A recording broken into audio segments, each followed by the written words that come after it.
Teflon, also known as polytetrafluoroethylene (PTFE), was discovered accidentally in 1938 by Dr. Roy Plunkett, a chemist working for the DuPont company.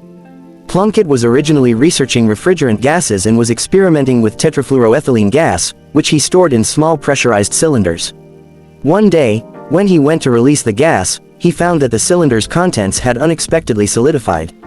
Upon further investigation, he discovered a slick, waxy substance with remarkable properties. It was extremely resistant to heat, chemically inert, and had a low friction surface. This discovery led to the creation of PTFE, which would later be branded as Teflon. Over the following years, DuPont further developed Teflon for a variety of applications.